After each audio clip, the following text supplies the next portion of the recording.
front, everyone. I know it's comfortable to sit up the back, but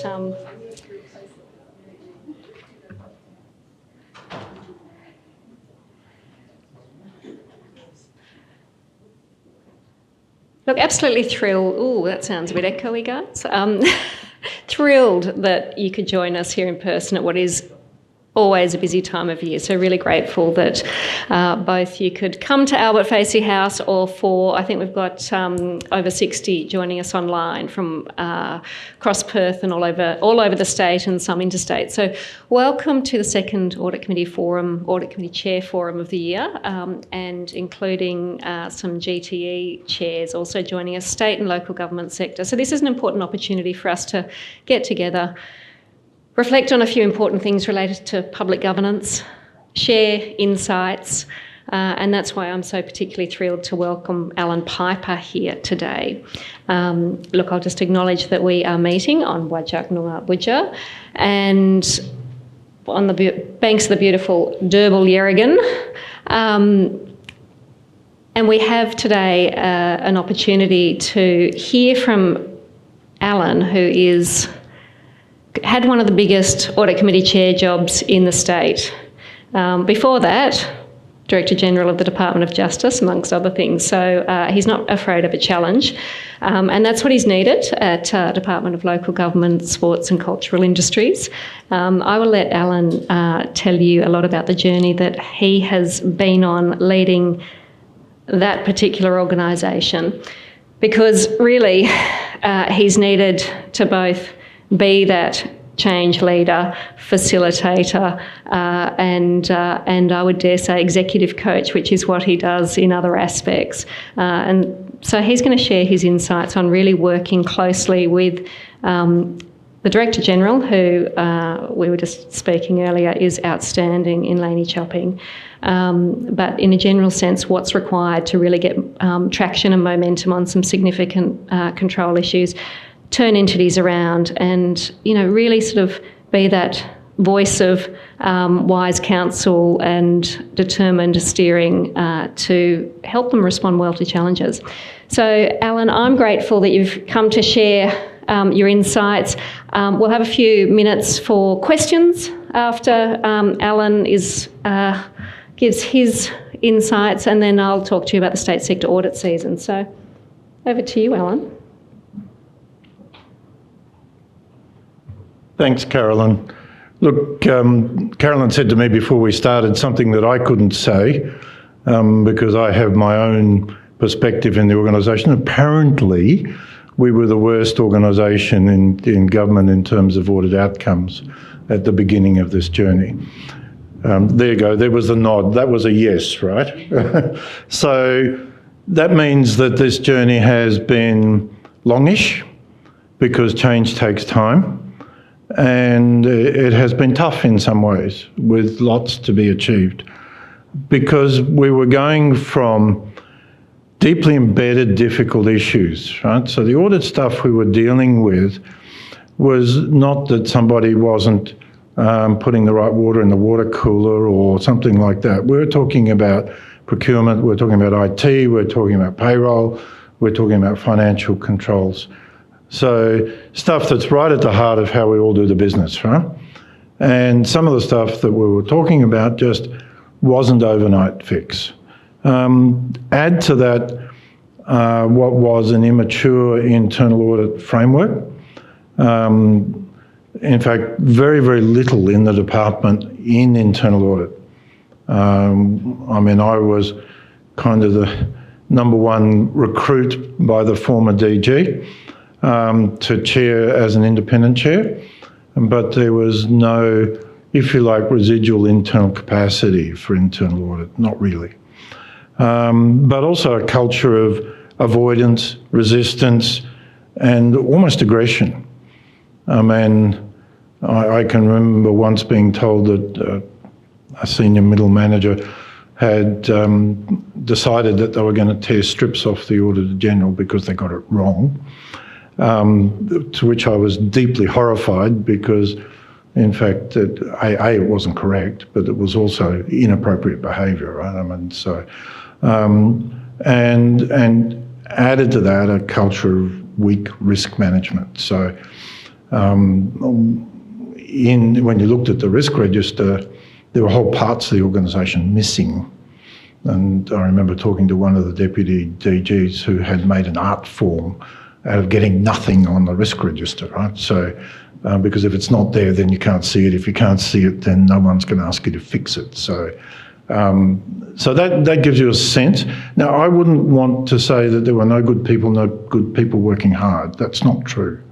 It's a complex organisation, and there were many people who could see some of these things and just found it difficult to break through or to get the support or to do what was needed to crack it. But we're now at a point where we have a few only tractable and visible issues.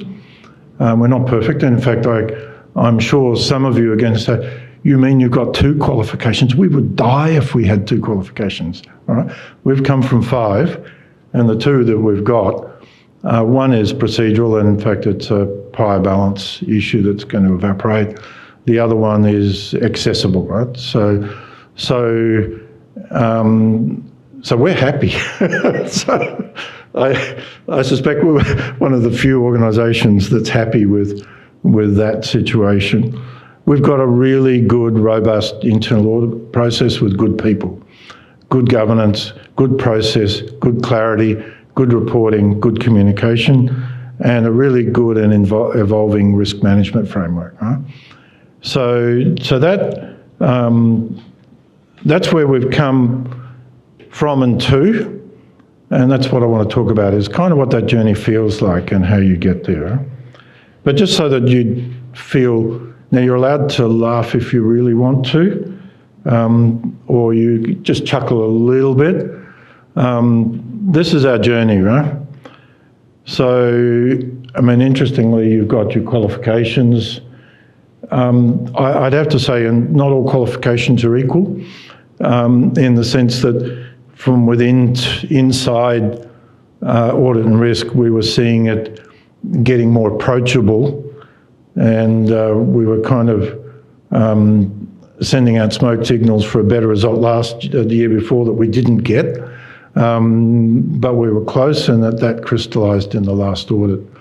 But also you can see the movement in terms of particularly significant items. So there's been a really big shift, because qualifications are one thing, but also having a bucket load of significant findings in detail in the organisation is almost a little overwhelming. I mean, in the sense that, okay, if you've got to deal with a few things, but if you've got to deal with hundreds, then that's really, really difficult.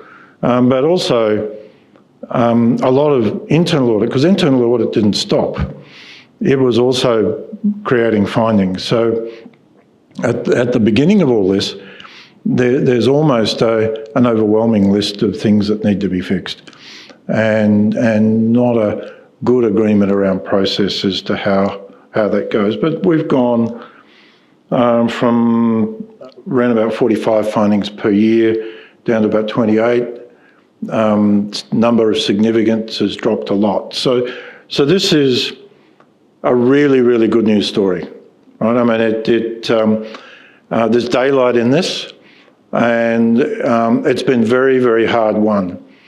I think you're not allowed to celebrate with anything alcoholic, but there might have been a temptation when the payroll qualification was dropped this last year, because that's been there kind of forever. And we started that journey with people saying, well, you can't fix it because the system won't let us do the bits that we want to do. It still doesn't, by the way.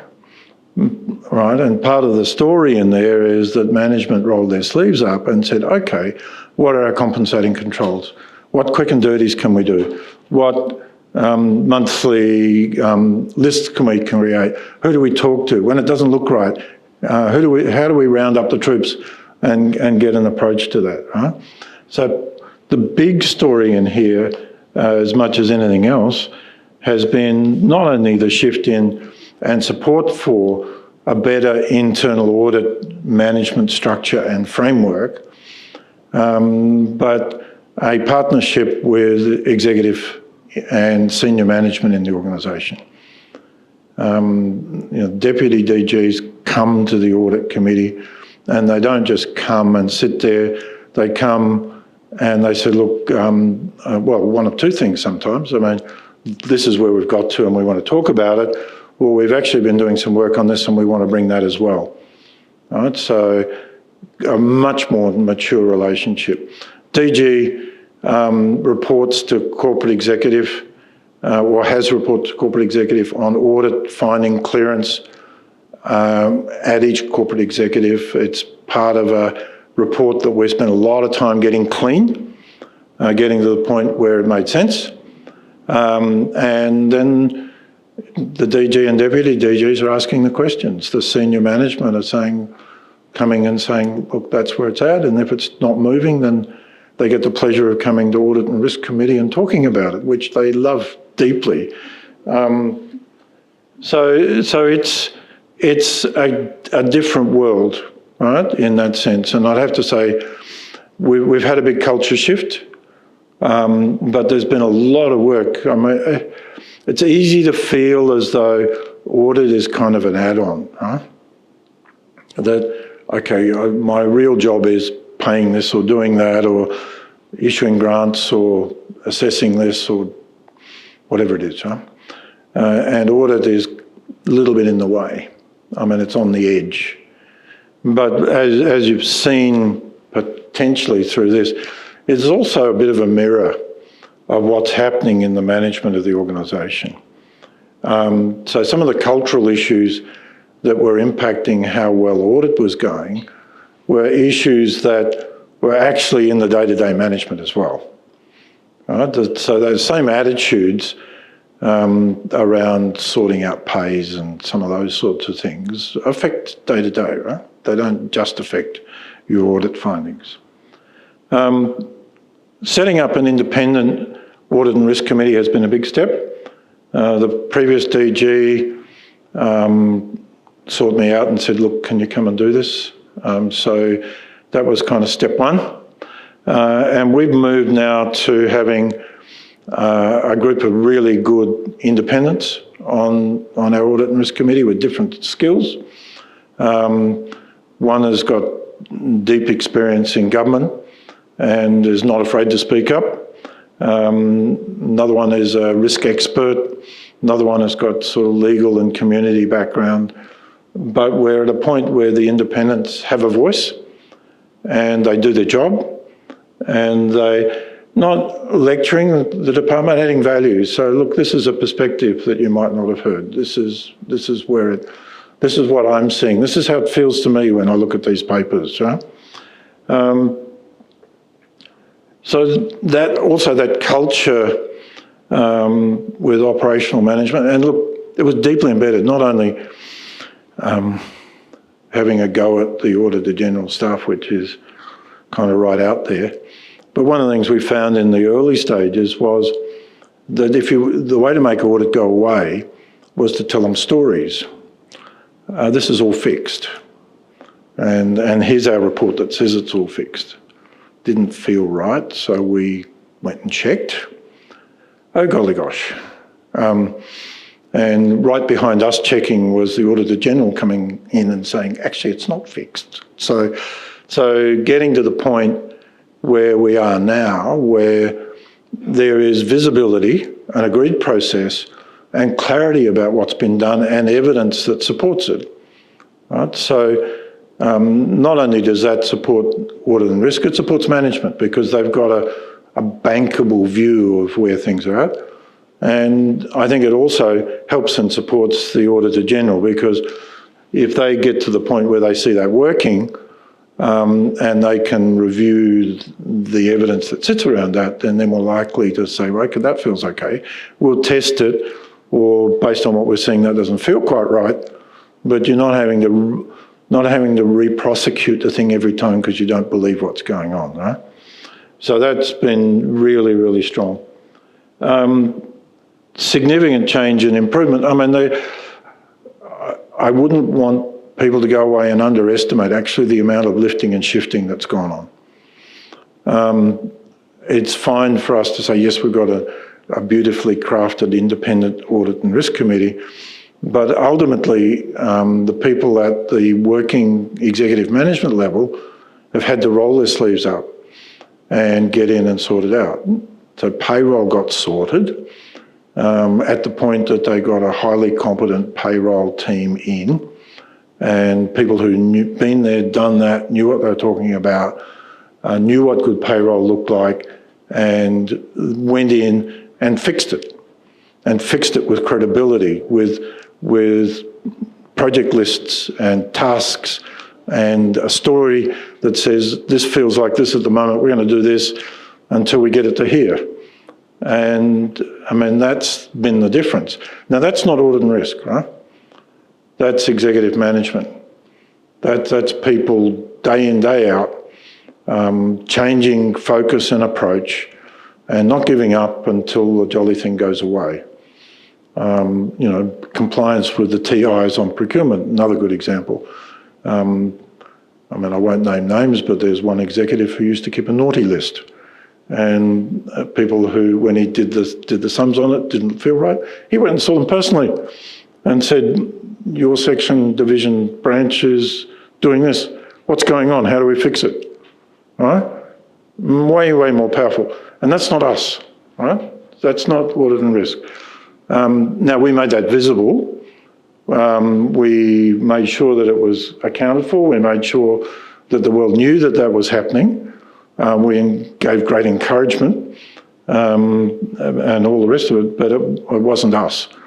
So the big transformation has been a partnership where, yes, there's feedback, yes, there's good process coming out of the internal audit process, but the executive management have basically said, we are going to clean up. We are going to get rid of this. We're going to sort this out as an issue of organisational health.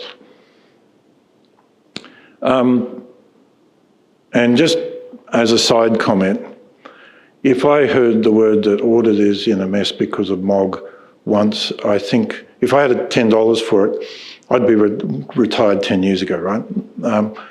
It's not a MOG issue, right? So the change that came with MOG was important and significant and needed to be managed, but MOG doesn't mean that you do your payments incorrectly, right?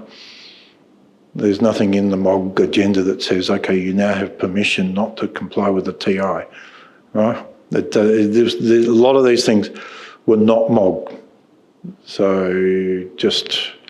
I feel better. Do you feel better? I just wanted to say that because I've probably heard it so many times, right? So ARC is now independent with diverse capabilities. It's a partner, and in a way where an example we saw from some reporting we got to us, something that felt like an emerging risk, didn't feel right. A good, clear discussion with executive management. They went and had a good look. They went off and fixed it. The way they approached it, they remobilised, reprioritised the project, got a different approach to it. Audit and risk didn't do that, but at least we saw some stuff, said this doesn't feel right, you might want to have a good look at it, because the reporting on it wasn't right. You know, it was saying this is okay, trust me, it's all going to go well, and didn't feel right. Huh? So that relationship is good. Strong executive support, meeting with the DG regularly, deputy DGs, relevant senior people, very engaged with audit. We've got robust internal assurance, right? But we've also now got internal capability. I'm not saying that you shouldn't contract some audit, but one of the things, given that we were so far in the naughty corner that our pointy hat didn't even fit, you've got to have help from people who understand audit to get you out. And over the last couple of years, we've had very capable senior people with IA experience in the team. And their job is obviously to manage the audit plan, do all that sort of stuff. But also they coach and they act as a liaison with the Auditor General when we've got an external audit, and they kind of run off and say, actually, this feels a bit like this, you might want to have a look at this or do that, not to the Auditor General, but to our team. And it's inclusive. So we're in the team, not out of the team, which is good. We've grown a bit, so we're using the auspices of our audit and risk to support small entities who basically couldn't make audit and risk committees viable.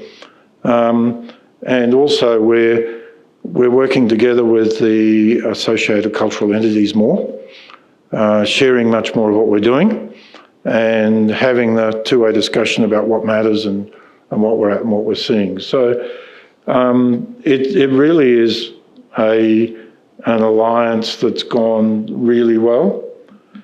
I'm not going to talk about,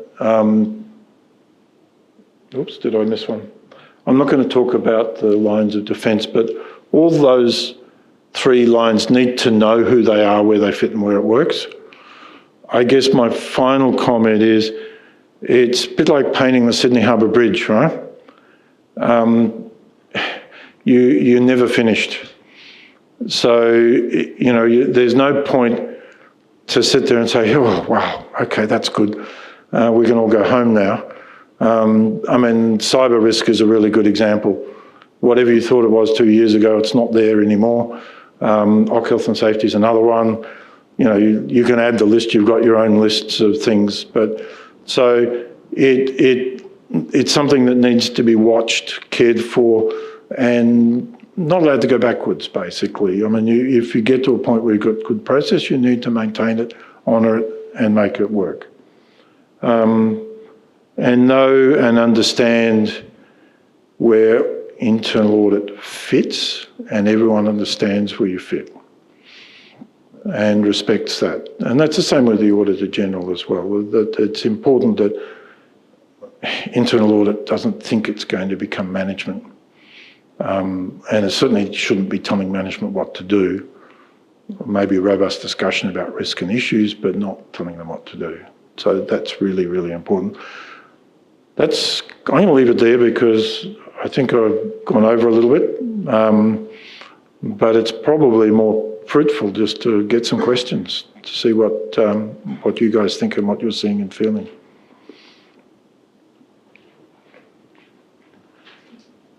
Whoop. We'll go for the back.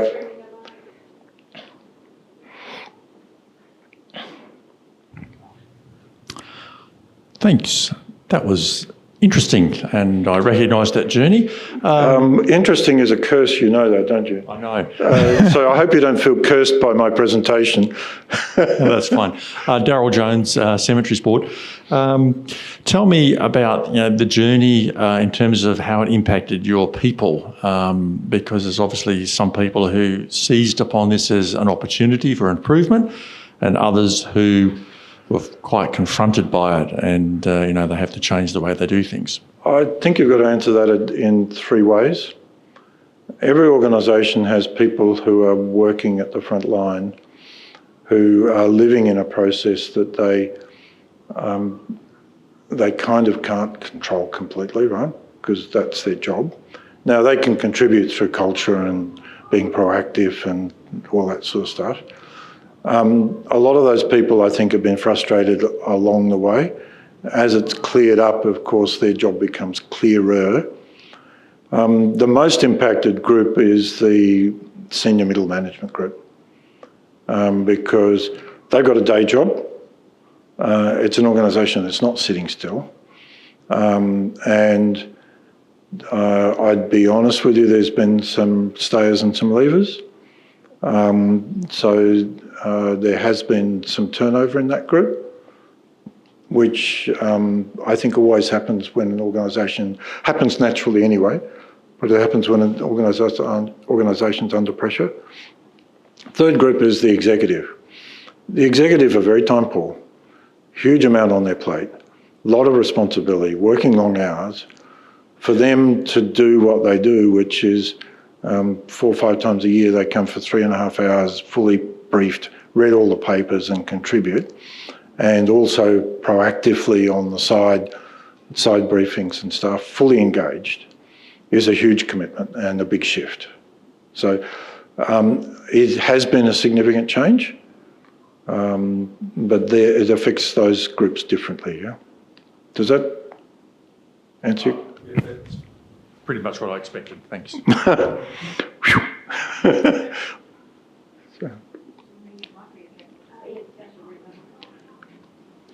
Come on, Des, you've got to think up the hard questions, mate. Thank you. I'm Kate Bethel and I work with Commissioner for Children and Young People. And I heard you say that the independence in the committee was a really critical component to your success. Yep. I'm also wondering if you've observed that the internal audit function over time has become less independent structurally, because it's something that in terms of it's sort of fallen down. No. And look, that might be, sorry, I'll answer the last one first. You're allowed 2 questions, 2 for the price of 1. That's because it's Black Friday, right? Almost. It's been a big rebuild for internal audit. It was fully contracted and they were good, competent people, but they came as journeymen and did their job and left. They weren't there for the phone call. The next stage and they were managing everything, including all of the reporting, all the rest of it. Next stage was to get people who were managing the internal process and the relationship with the Office of Auditor General proactively, and even back up 2-3 years ago, creating a single point of focus for questions during external audit, those sort of things that make it easier, right? We've had now 2.5 years of a senior internal auditor in the organisation, which has been hugely beneficial in terms of that path. And I don't know, are you forecasting that they're going to become disinterested or irrelevant? I'm thinking more in terms of the structure of the function. No, in fact, credit to executive management, they have supported the function, even though budgets are not easy, right? So this has had to be supported. Independence, look, you can have people who are independent who sit there and punch the clock.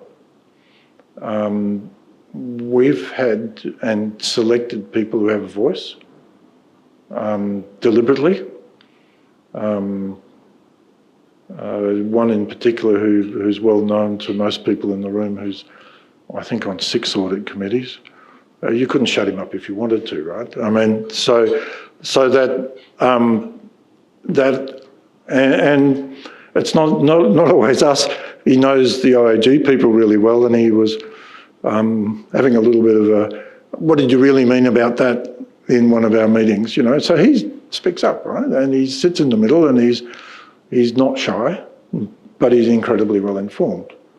The other 2 independents are very expertise-based independents, and they contribute. I mean, arguably I'm a bit the same. I've got a very strong background in government and a few other bits and pieces, so I contribute in that way as well when I see things. I think it's hugely beneficial, because if you know stuff and it's coming through and it doesn't feel right, you can do that based on experience, whereas people are very good at watching their managers and managing upwards and crafting a story that gets them convinced. You know, the old art of managing upwards, it cuts across a bit of that. And it's been welcomed and supported, by the way. No, this has not been an issue. Come on, Des, go. Just for old time's sake, mate. Good, thanks. Yeah, look, I'm just, whether you've got any tips, insights or thoughts, I'm a strong believer in getting that first line of defence right, because that's where, yep. You know, if you get it right first time, yep. It works through. And in your presentation, you mentioned 3 factors that I come across universally. You get there's the attacking the audit by people who just don't appreciate the structure and the standards and the rigour within the audit. You get the people who tell you it's right, and then the reports that come up are sort of, again, telling you everything's under control, trust me. What are your strategies, or which strategies have you observed where you're not going to solve it in one hit, but to make that catalytic change? So it's been a number of strategies, Des. Good question. The first one, when it became obvious, and it wouldn't have been in the area of IT, but it might have been, where what we were being told were things were fixed that weren't. Now, I mean, given my IT background, I got stuff that didn't feel right, so we got someone else in to have a look at it, and it wasn't right? So that whole verification thing became real. I think we can probably get to a point where we're not as tough about it as we have been. But when people knew that if they said something to audit and risk, they were going to check it, that creates a different dynamic, right? It's a little bit hard to say that the dog ate your homework when we know they haven't got a dog, right? So that was one of the issues.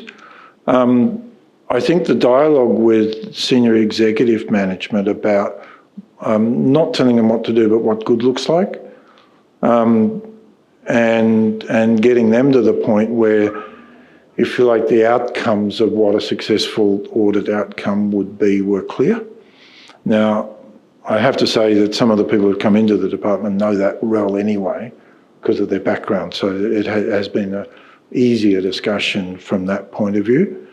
So I think that works. And bluntly, management manage.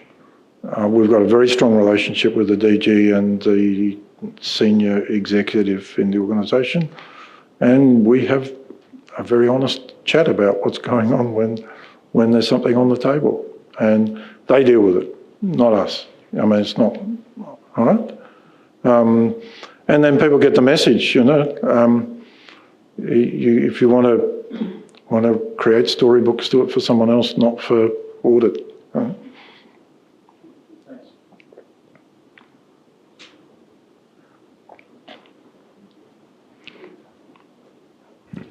Thanks. Erica Haddon, Chair of Audit and Risk at South Metro TAFE.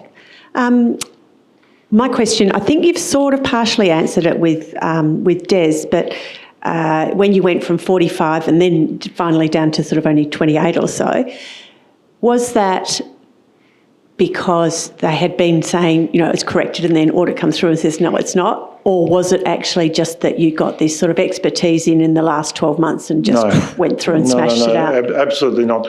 So this has been a tough journey, and a lot of these things have, as I think I indicated at the beginning, even though the same things were being qualified, they were being qualified from a point of, let me hide my head in shame, to, okay, that's better but still not good. So it doesn't show up in the figures, but the journey was there, and we were all fingers crossed year before saying we thought we would do better. And I think actually what happened a bit out of that, to be honest, is that management had got to the point where they felt like they were doing a whole lot better, and when it didn't give a reward, there was this huge push.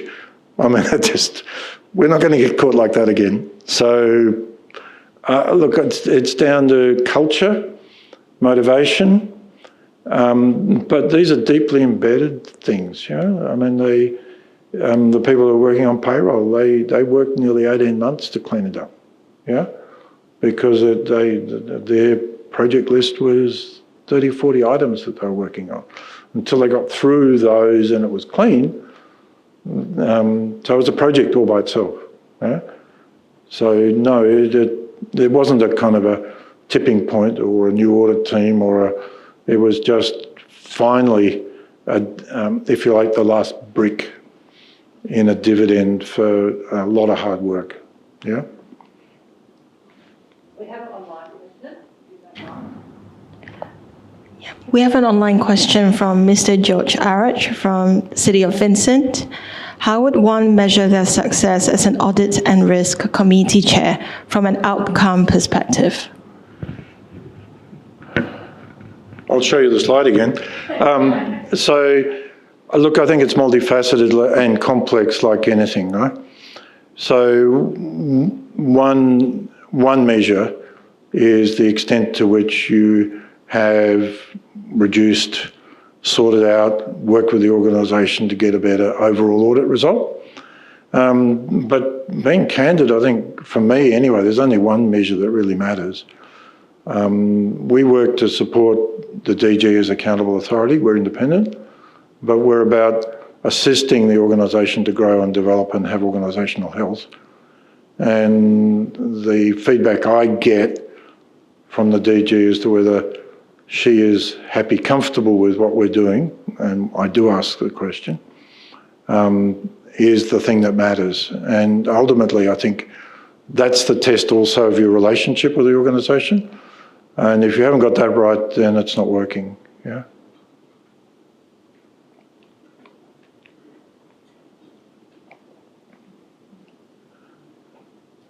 Thank you. It's local government. So I'm chair of the audit committee down the southwest. If I may drill down with a couple of questions, if you don't mind. Go. Now, if I came away from the last meeting with the attitude of opportunity to improve. Now, you may know a little bit about local government. There seems to be some conflict as to which authority has the higher authority, whether it's the Auditor General, the auditing, or the Department of Local Government. Now, if a member of the Audit Committee asks robust questions, either in the Audit Committee or in closed-door forums of the officers, and the officers take offence to that, are they within their right to lodge a complaint? Oh, okay. This is tricky ground because Yes, we're talking hypotheticals, and I'm always very wary of treading into hypotheticals. So, look, the roles are different.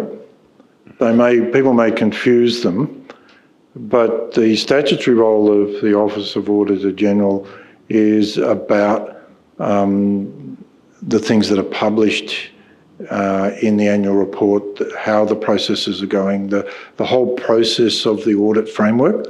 So it's an independent review of what you're doing and how well you're doing it. Right? They don't have a role in terms of the behaviour of, they don't have a regulatory role in terms of the behaviour of officers in local government as the department does.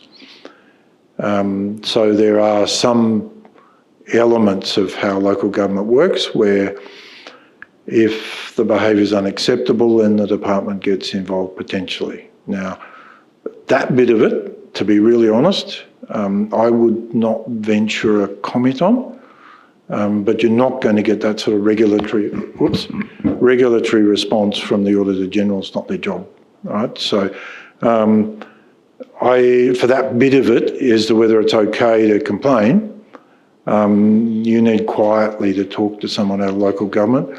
I must say that one of the things I've observed is that local government were in the department were probably furthest in the naughty corner of any of the elements. They have completely turned around their attitude and approach both to their role but also to audit and other things.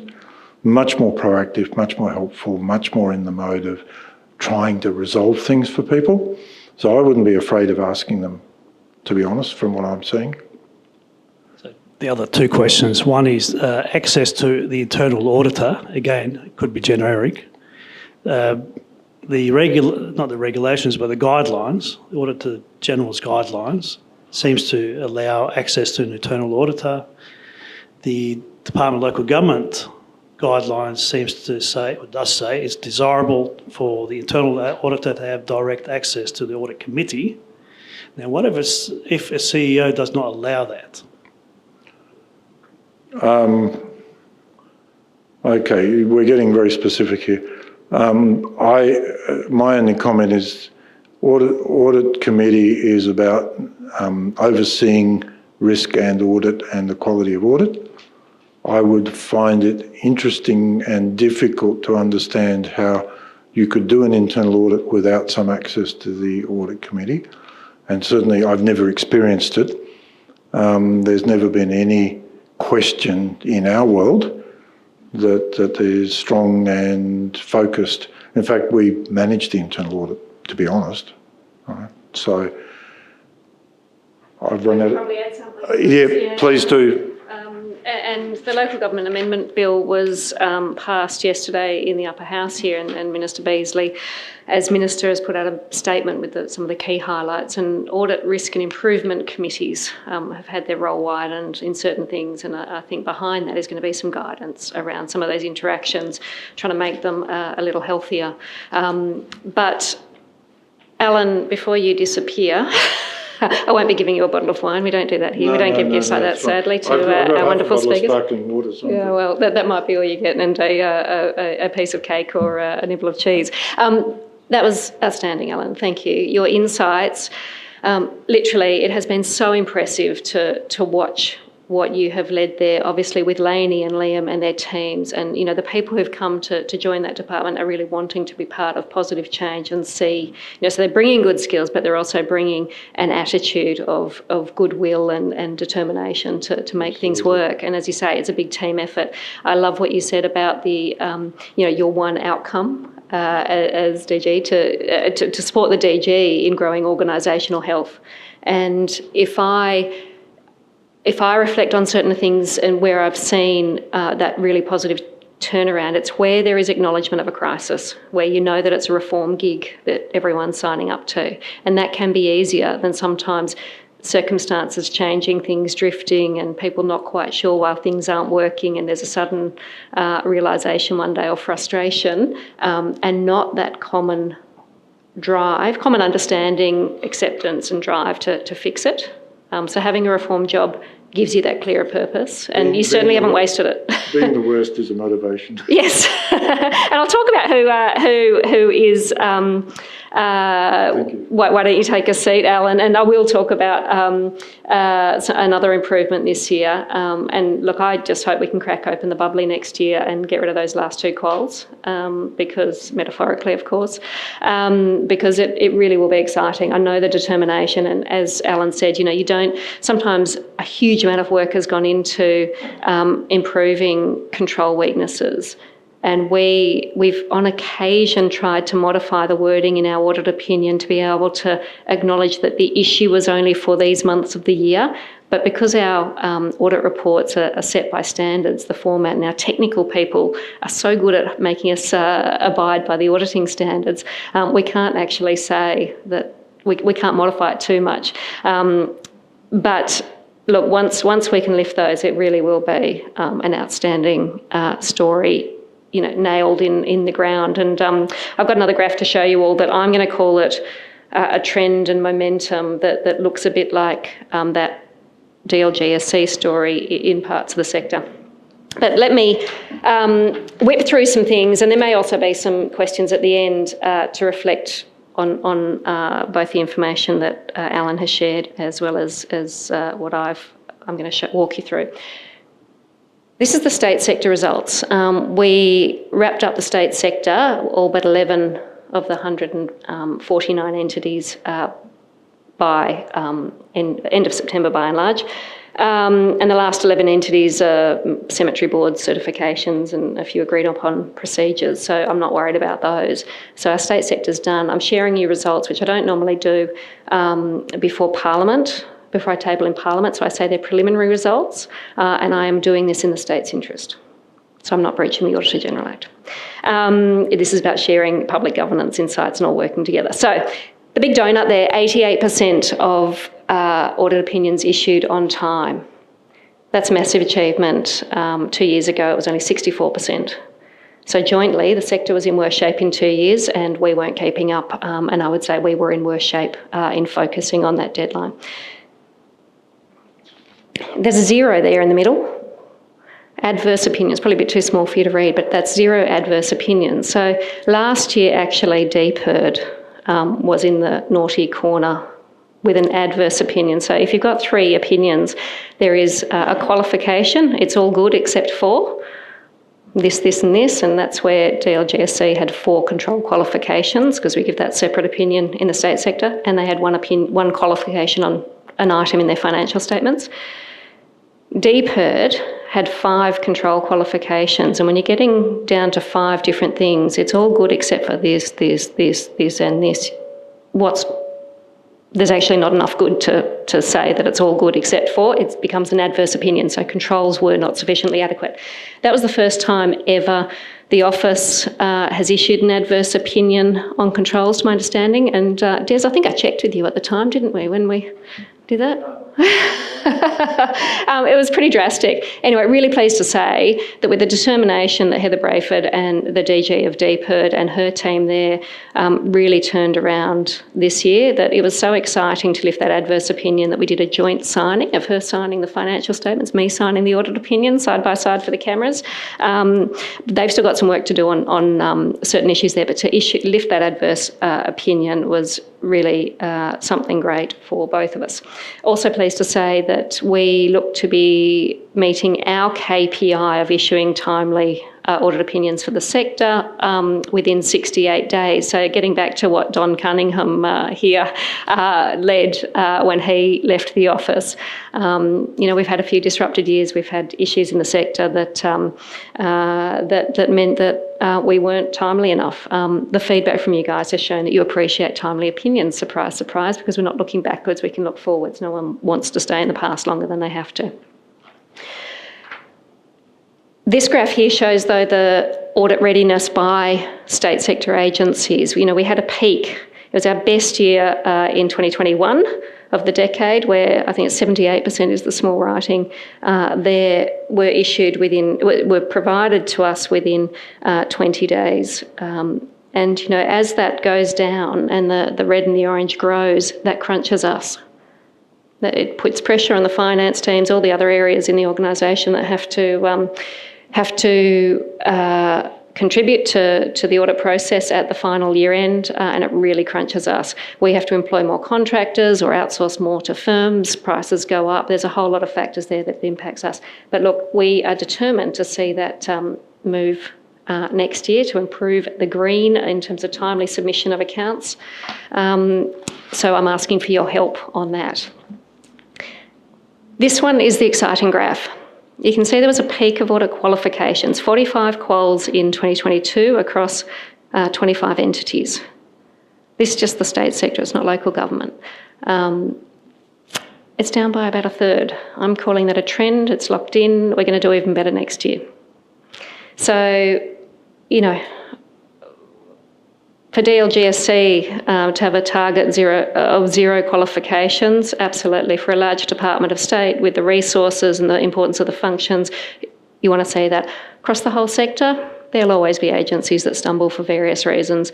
It would be really nice to get back to that background noise level of, a handful of quals, less than 10, and some of them will be on some just things that they let go for a bit, and we know that they can fix within a year rather than those really embedded challenges. But look, our state sector results report, again, we are hoping to get that out in the next month. We'll see how we go. That comes down to my guys at senior levels with the local government sector still having 75% of the sector to sign off before Christmas. A busy few weeks ahead.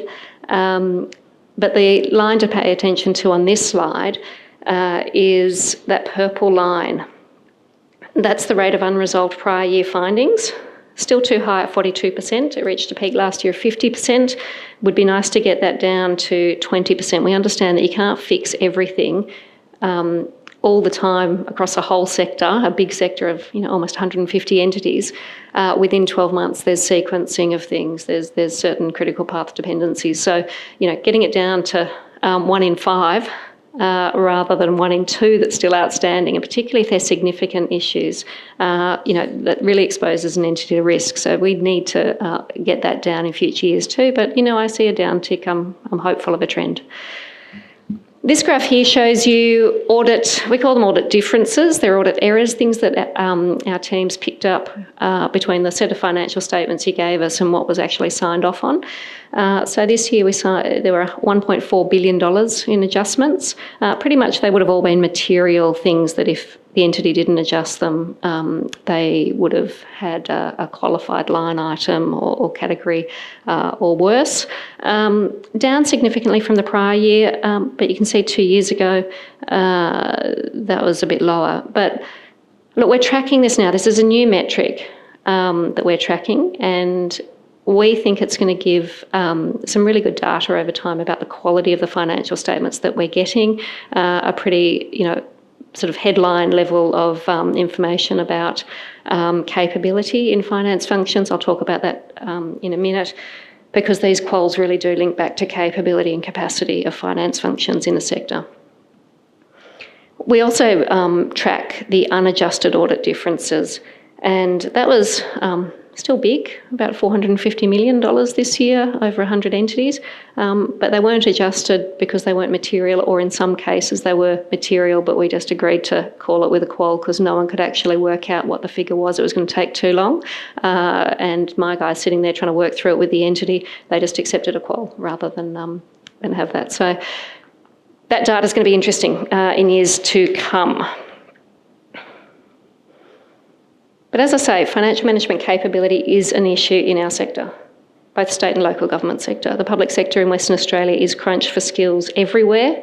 As we all know, you try and get a tradie in your personal life, or you try and get engineers out on site in a regional area, a team of engineers to do some work. It's really going to cost you. So look, these audit findings, and this is sort of extracted from a presentation that I gave to Directors General sort of 6 or 8 weeks ago, then to CEOs across the sector. And really it was going to one of the points that Alan was saying, don't fight the auditor, because actually we're giving you a valuable indication that there's something wrong somewhere in your organisation. We might only be looking at a fairly narrow area of financial controls, but chances are that if they're sloppy, then other areas of control within the organisation are sloppy. And controls just aren't things that auditors like to talk about. It's things that they're checks and balances that help things go right and prevent things going wrong. So, we've got David here from Water Corp. We want lots of checks and balances in our water supply, don't we? We want reliability of supply. We also want quality of supply. We want them to be checking lots. We don't want the other stuff that they deal with mixed into the stuff that we put in the top. So, we accept checks and balances. We know they're important. If we're finding stuff in your KPIs, the controls around your KPIs or around your financial management or your information systems, chances are there's stuff in your delivery areas of the organisation as well. So we tend to find the organisations that deliver core services to the community really well don't have a lot of audit findings, because they're a tightly controlled organisation generally. So as I say, pleasing turnaround of findings. We are celebrating that. My guys really have had a lightness in their step this season compared with the last two. They really were a grind. But that further uplift is really essential. And so the work that's being done by Treasury and the Public Sector Commission around empowering CFOs, the training programs that are there for CFOs and finance functions, including in leadership, is really, really important. We are wholeheartedly behind it, really, really supportive. So if you don't know about this, the empowering CFOs, and you're in the state sector, talk to your DGs or CEOs, talk to your CFOs, talk to anyone in your finance function. They have to be involved in these fantastic resources, important resources. Cyber. Surely we don't need another Optus or Medicare to remind us that this is important.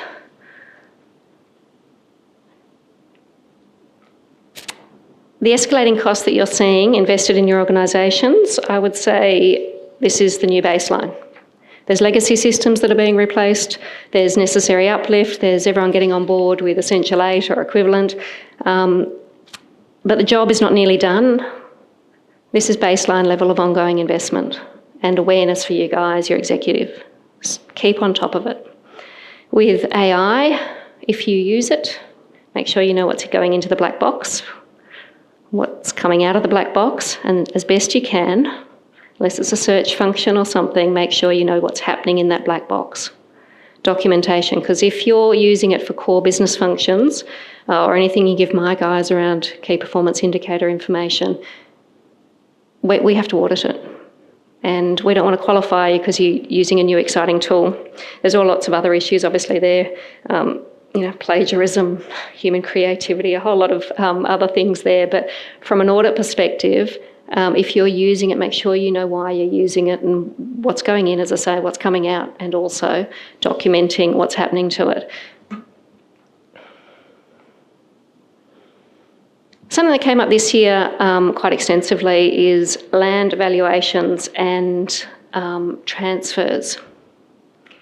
So for this group, I probably don't need to articulate the difference between historical cost and fair value, but look, it's not unhelpful to go back to basics, but before we had fair value in our books, we'd record things at the cost we bought them at. So if you had a factory, land and building held for 40 years, all the capital gain would be recognised in the year you sell it.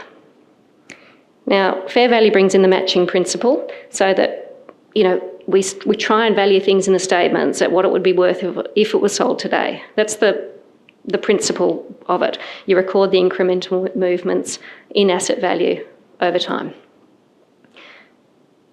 So on balance, the benefits of fair value do merit its use, and accounting standards permit lots of different methods depending on whether something's held as property, plant and equipment, inventory, an asset held for sale.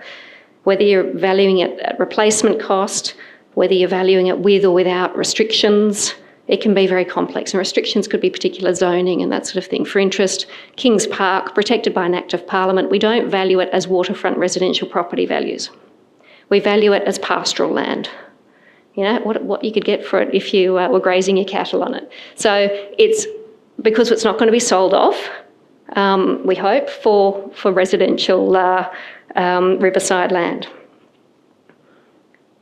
So consistency over time, understanding the accounting policy and the valuation instructions and methodology is really important. But the idea is in the accounting policies that they're not picked and chosen to suit a purpose other than fair presentation in the financial statements of the situation. So our role as auditor is to make a call on whether the figures are fairly presented. And we've seen a few recent examples of government buying high or selling low in recent times, and on the face of it, it seems an odd strategy. It may be warranted, but we need to look more closely at these things to answer some audit queries that have arisen in this particular year.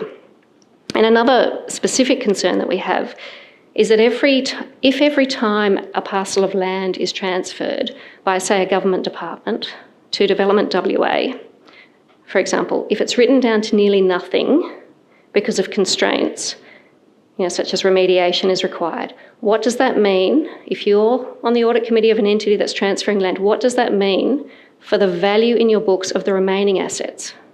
Do you know what constraints are there? Do you know if there's remediation required? It's a matter of your concern because even though you might be relying on the VGO valuations, the accounting policy judgments and the valuation methodology are yours. If you're certifying it for the accountable authority, they're also mine or my delegates when we sign the audit opinion. So we have a stake in this together. We have to get it right. We have to make sure the documentation supports it, but also that it makes sense. So for any asset transfer, purchase or sale that moves in or out of an organisation that you're responsible for, it doesn't matter if there's been, a cabinet decision, legislation. Think about transaction accountability. How are you, if the asset is in your books and you're the accountable authority or protecting the back of the accountable authority as independent chair, make sure that you understand the value, you have visibility of the value visibility and transaction accountability. Because it's a public asset that you're the steward for.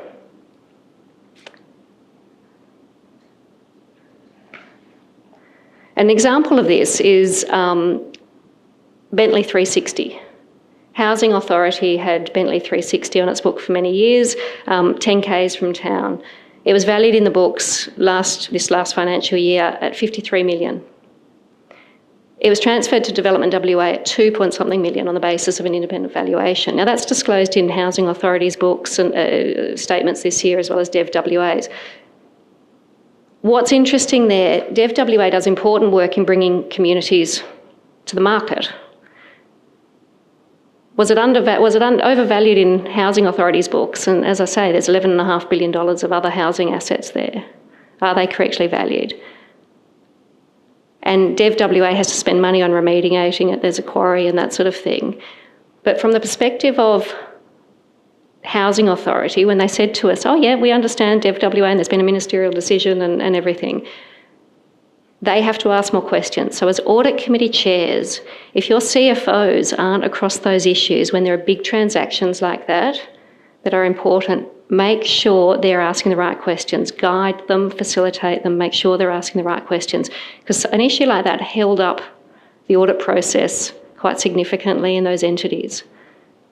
Because they think, oh, it's just within government. But why is the value changing so much when there's been no effective change in the underlying ownership to state entities?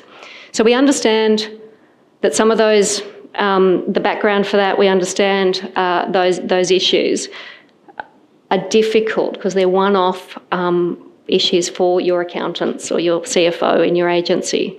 But make sure that they're raising them with you, they're talking through them with you, they're involving us early in the process, not at final, and they're actually getting the issues sorted early on.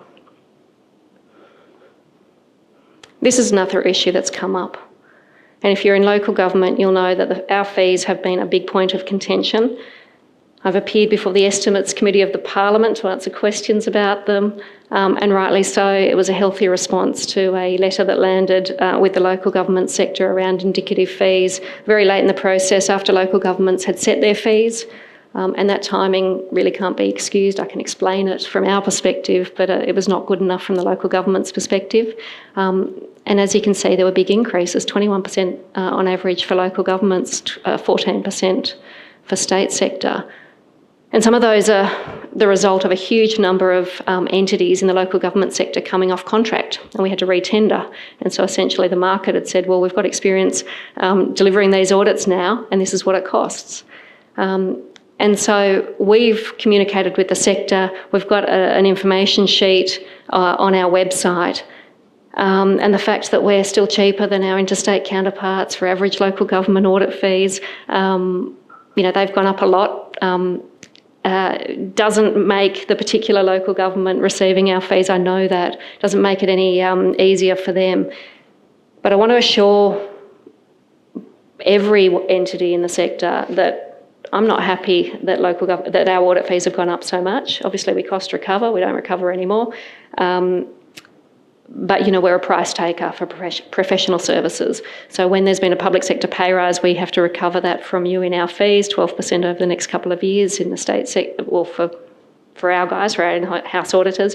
But when the firms give us quotes because they've had to pay big salaries to attract and retain staff, when all the firms are giving us competitive quotes and they're all coming in at that, and we're trying to get the best value for you guys, and obviously of the requisite quality, that's passed on to the sector. So I'm happy to point you to some resources. You can watch an hour-long estimates hearing if you'd like, with me answering questions of members of Parliament. But look, we really are trying to focus on our efficiencies where we can, and we're going to notify you earlier of fees. I'm conscious that I stood up here last May and didn't actually tell you the magnitude of the fees. When I received the information, the briefing pack a week later, I was horrified that I'd had this opportunity to talk with you at our last Audit Committee Chair Forum, and I didn't raise it with you. I should have known at that point, and that was me not fully informing myself before we last met. So I apologise. I'm hoping there will not be the same level of surprise in timing, and we hope in magnitude. But if your local government in particular is up for tender, we can do the price best we can get to best we can do to get the best price we can. But as I say, we're price takers in the market. So given that the situation in audit entities, as well as how we run our office, both impact on fees, it's a team effort to see improved financial management, public governance, and value for money audit services across the sector. What can we do? Building capacity and capability, obviously, we've talked about within finance functions, and Alan highlighted the journey that they've been on. And look, resolve, commitment, diligence, focus in spades, obviously, in entities like Alan's. And I have to actually also acknowledge government ministers, the dedication of the former Premier Treasurer and new Treasurer in writing to ministers and saying, this isn't good enough, what are you doing in your agencies, report back to me. That's actually helped focus. And I don't know that there were any DGs at that level that weren't focused on addressing such things, but it added that weight of both expectation and directive that has been positive for entities taking ownership. There are some new Treasurer's instructions, principles-based.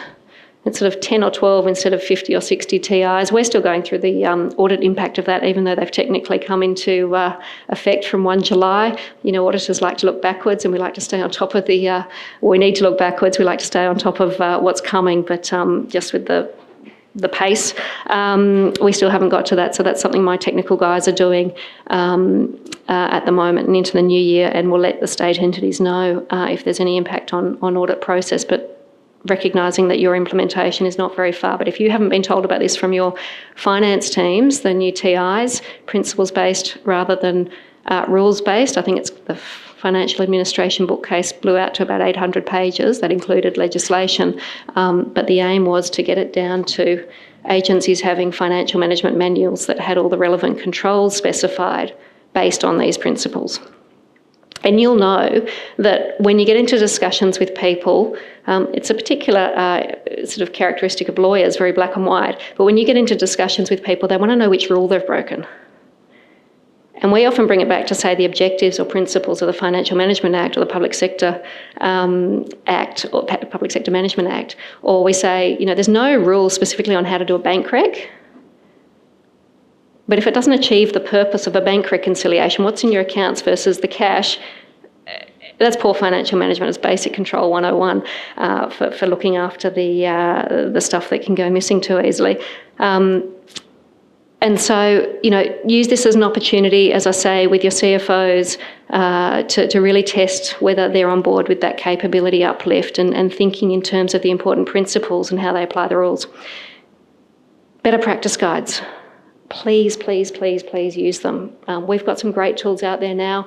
We talked to you about what your responsibilities are relevant for financial reporting and auditing. Here's an extract of just one checklist. We've got templates on our website in these documents. Alan, you talked about project plans and task lists and everything. It's all in there. You guys don't need to use them, but if they're not using anything, I'm concerned, and you should be too. But for a bit of perspective and knowing that others have it tougher than us, I met with my counterparts, Australasian Council of Auditors General in Papua New Guinea last month, and it was a real privilege. It's the first time ACAG has ever been to a developing country, one of our members. We've got all Australian states, territories, Commonwealth, New Zealand, Fiji and PNG. And Gordon, my PNG counterpart, had been saying, let's have a meeting in Port Moresby. We didn't know if it would come off, but as we approached the 50th anniversary of independence, it did, and it was fantastic insight and just really a real appreciation of some of the challenges that they face there. And look, I could talk to you about stories of corruption and lack of resources for the audit teams to get out to the regions. But just this was released by Transparency International. We met them at this stakeholder event where Gordon was trying to sort of explain to people the importance of the audit office and have civil society talking and politicians understand the importance of good financial management. But this scorecard says a fair bit. 62% of entities did not submit their 22 financial statements. 69% had audits in arrears. Now, 53% of audit reports issued in the 22-23 year were qualified or worse, disclaimed or adverse opinions. And Transparency International said a few very strong things, but essentially a serious lack of financial management of public funds, breaking the law and the like. The Bank of PNG was in the top 10. I guess that's like their reserve bank. In the 9 years between 23 and 22, they had 7 unqualified opinions. So even they didn't get they're in the top 10 and didn't get a clean sweep. Worst, PNG Public Trustee had 4 not submitted and 1 disclaimer in the last 9 years. So I guess 4 were okay, unqualified. But the University of PNG, 4 not submitted, 1 disclaimer, 2 qualified. You know, there are serious challenges elsewhere. So for a bit of perspective, we ain't too bad, but use the resources, do the uplift, and make sure that we never go near there, because getting back from there, obviously, it's not one thing. It is a whole system of control weaknesses and checks and balances that aren't working properly. But that's a story for another day. To something different, final 2 points I just wanted to run by you. Sustainability reporting. The Accounting Standards Board has issued 2 sustainability standards. S1 is mandatory and S1 is voluntary. It's about sustainability-related disclosures generally. And climate-related disclosures are covered by Standard 2, and that's mandatory. The mandatory, or who's covered by this, is determined by law, not by the Standards Board. So essentially, Australia is a standards taker for accounting standards, audit standards, and these sustainability standards now reflect the new international sustainability standards, reporting standards. They're not yet applicable to WA because there's no legislation here for state or sector reporting. You may be aware Water Corp and other big entities, the energy generators, some big departments, are in a pilot being run by Treasury and DEWA. My strong advice is learn from that pilot, learn from the private sector and proceed with caution, because the cost, the usefulness of this information and the auditability are all yet to be determined. I actually sit on the Standards Board, so I had a vote on this. I represent the public sector view. I've also realised I probably represent the Western Australian view as well, and bring some of that perspective about really big industry and global corporates, big corporates, that, you know, we just interact with so much more here because of our proximity. I voted against it. I expressed a dissenting view that's expressed in the back end of the standard. The last word, literally, in that standard is the last word of my dissenting view, and it is unworkable because of the coverage, the scope. It's going to cover organisations that are less than half the size of my office in 2.5 years, 100 employees and 25 million in assets. And this stuff is really complex. Climate resilience analysis, you know, reporting emissions, the electricity I buy, the fleet cars, that sort of thing is straightforward. What's the usefulness of it for the cost? I don't think that's been assessed. But you get down to climate resilience analysis, we're all going to be using a few different models until we decide we don't like the outputs, and making sure that there's not both catastrophising or underdoing in this is going to be really difficult. And we've got some really, really important energy transition and climate risk transition factors here, and it's focused on energy generation. Denise, you guys know this better than anyone. Some of the big stuff that's coming, the questions that you have nationally in the energy sector are enormous and almost distracting attention by the really small contributors. The public sector, in many respects, and small not-for-profit sector and private sector, it does not make sense to me as a standard setter, where I'm obliged to make standards or contribute to the making of standards that are in both the best interests of the Australian private and public sector economy. So those views are expressed there. I do have concerns about the cost, the usefulness and the auditability in the public sector, because, you know, what's the use in me issuing qualified audit opinions on all your sustainability reports? And if you think that the audit fees for financial audit are expensive, I don't know that you've seen anything yet. And capacity and capability for that reporting and auditing side is not yet quantified. But enough of that. Last thing, who audits the auditor? We had our statutory performance review. It was tabled in the last few weeks. 6 findings, no recommendations. So this is from the Joint Audit Committee of the Parliament, Public Accounts Committee and the Estimates and Financial Operations Committee jointly. Pleasingly, they found that we perform our functions efficiently and effectively. There were 2 improvement opportunities that the committee really highlighted around further refining and automating aspects of our topic selection process. All this stuff is well underway. We had our topic triaging meeting this morning for all the referrals that have come in and the intelligence that our guys gather out and worked through those topics to then do our topic selection for the next 6 months. And also working to bring down our average number of days for issuing opinions. So good news on that front. As I said, we're going to meet our KPI of 68 days.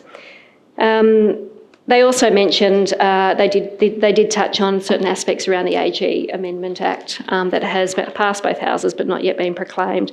And they did express, or the committee shares my concern that it will unduly reduce the Auditor-General's discretion to determine what is reported or communicated to the Parliament, and the ability to report to parliamentary committees confidentially rather than a public report has been removed under the Amendment Act, and there's just, I think, some unintended consequences there. So I'll let you know if that changes, and obviously will affect a few things there. But this takes us to final opportunity for questions. Is there some questions online, Tash? Yes, we have one question online from Mr. George Arach, City of Vincent. You mentioned finance function capabilities. Is there value in developing a capability maturity framework for financial statements or financial management that's similar to the existing capability maturity framework that the OAG uses for general computer controls? Look, that's a good idea, I think. We do that through our financial audits anyway. If you don't get too many findings, because, we'll audit the revenue cycle, the expenditure cycle, payroll, we'll audit those cycles, and if you don't have any findings, you're okay. But I guess going up to optimised,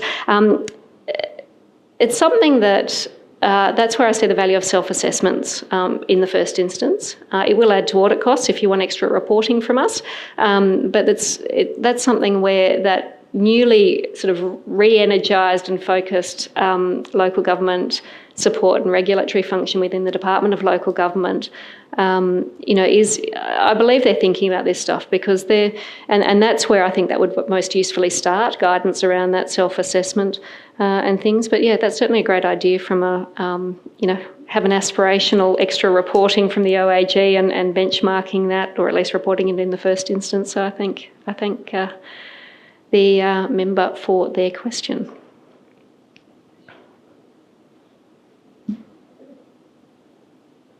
Or chair of the committee it would be, wouldn't it? If you're attending our forum. Thank you, Carolyn. Wayne Ticehurst, I chair the Peel Development Commission Audit Risk Committee, also City Manager, and I chair a private sector Audit and Risk Committee. I'm not sure whether this will end up as a question or an observation, so bear with me. On the one hand, we see under the evolution of accounting standards and disclosure requirements, I think a much needed move towards greater transparency in financial statements, which I think we all agree is a great thing. The thing that I have struggled with over time, and there is some discrepancies and some divergence in practice, is the disclosure in audit reports of materiality, and more particularly the fact that we don't seem to get, in many cases I've been involved with, precise indicators of what the materiality thresholds are for an audit that tend to be expressed as a percentage of operating expenses or some other metric. But as an Audit and Risk Committee chairman and to my board, I'm constantly asked the question, well, what was the materiality threshold for this audit? Now, I'm aware of the reasons why these things may not be provided. I've seen all those arguments, but maybe not everybody has. I guess I'm just interested in your reflections and your comments in regards to getting better, what I see as better transparency in audit reports through disclosure of materiality levels. Yeah, look, traditionally, it's not something we as an office choose not to disclose materiality. And I personally don't mind having that conversation with the CFO or the Audit and Risk Committee about the different levels of materiality on different things that we have chosen and risk assessed for that particular year. But the risk, and look, Des, you might have a different view and on this, or a view that, you know, provides some further reflections or insights.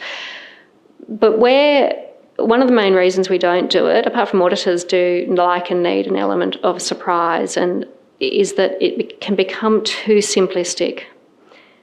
And, you know, talking about materiality, it's not just quantitative. It's never just quantitative. It's always qualitative as well. There are qualitative elements.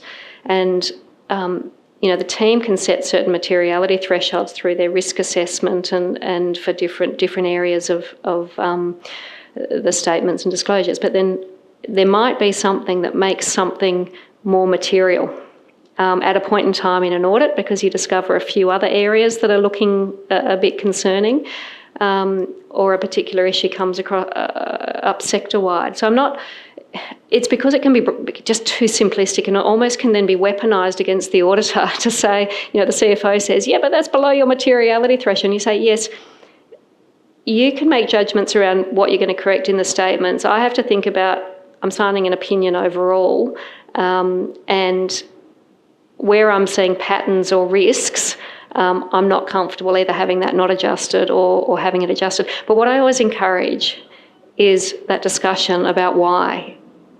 Entities should be able to ask my guys why we're asking them to change something, and if it doesn't make sense, escalate the conversation, because my guys should not be asking an entity to change the statements without there being a reason that's really clear to everyone. And whether it's a simple quantitative metric that everyone knows that if you don't adjust the number it will mislead, or if you don't disclose that aspect, it wouldn't give users the information they need for decision making. If they can't explain that, then you know, the simple number won't either. Des, do you have anything to add to that? No, I'm sorry, I don't think I can. I'm just reflecting to recent experience. Does everyone know Des Pearson? My predecessor's predecessor. Yeah. And currently chair of the CCC Audit Committee. And our office until a few years ago. Where you said, that's enough time. I've been associated with this office long enough. No, but I've been away a long time. But my experience elsewhere is in the planning memo, there's expressed thresholds, but Yes. I take your point. My experience in certainly the Victorian jurisdiction has been they do state them, but I would reinforce your point. It's a threshold, it's a trigger, and there's broader considerations. But it's not absolute. It's never absolute. No, that's right. Yeah, if my guys were blindly following a percentage materiality, you're not thinking. You're not doing your job. It's definitely not rote mechanical. Yep. Yep. But it's nice when we can dismiss something that we know is not material by nature and go, it's also below our quantitative materiality. This is probably the last question. Maybe I could put a little bit of context into this question. You mentioned fees, and I guess there's set fees for local government. Now, as an audit chair and relatively inexperienced, still learning on the job, and had no inductions and anything like that, but very serious about being the chair. So, with no access to the internal auditor, but access to the Auditor General, I've asked several questions through emails and phone calls. Now, I've received an email from our audited entities officer saying, well, you've just cost us $500 because you're asking questions, and let's work out a way so we can avoid that because we haven't budgeted for it. So we expected to do our job, and then there's restrictions all over the place. How does someone do their job and take it very seriously. Well, this seems to be a particular issue for the local government sector and then certain local governments around that real delineation of elected members or now independent audit committee members' roles and access from that of management. And, we have to respect that some of that's probably historical and it's informed by experience. So, but if you wanted a base starting point for informing yourself as an audit committee member new to the role, our audit committee better practice guide has an new audit committee member induction checklist. So making sure that you've got all that information to just the baseline of your work. But it also talks about, and it delineates where there are differences between state and local government around access to internal auditors and management. But look, I'd say when people are concerned about the audit committee meeting directly with the external auditor or the internal auditor and it costing a bit more, then perhaps the information and information flows haven't been adequate up to that point anyway, and there's a shared responsibility there to have clarity of expectations of what information you need as an audit committee up front, and that's part of the planning work program and planning early on, but also then delivery by either the internal auditor or the external auditor. We are out of time for further questions, but obviously me and members of my team will be coming down. They've been joining online to have a further chat. We've got some refreshments outside, as I said. I'd just like to flag with you that next May is the date for our next Audit Committee Chair Forum. I've invited, I think there's been enough time between this, Sam Walsh, who is current chair of Goldcorp Perth Mint, who you'd be aware that entity has been on a big journey in recent years with intense media scrutiny, intense parliamentary scrutiny, ministerial scrutiny, audit scrutiny, regulator scrutiny, and they've been on a big journey. And when I, in recent days, flagged that with Sam, he was willing to do it. And so we'll just work out the date for that once his board schedule is set for next year, and hopefully you can attend that in person or online, because I think that will give another perspective from a GTE perspective, but something that you may have had some interest in following through the media, or maybe you have some gold in their vault. But look, thanks so much again for your continued interest and dedication to good public governance in our state, and it'd be nice to join you for a chat and a cuppa outside.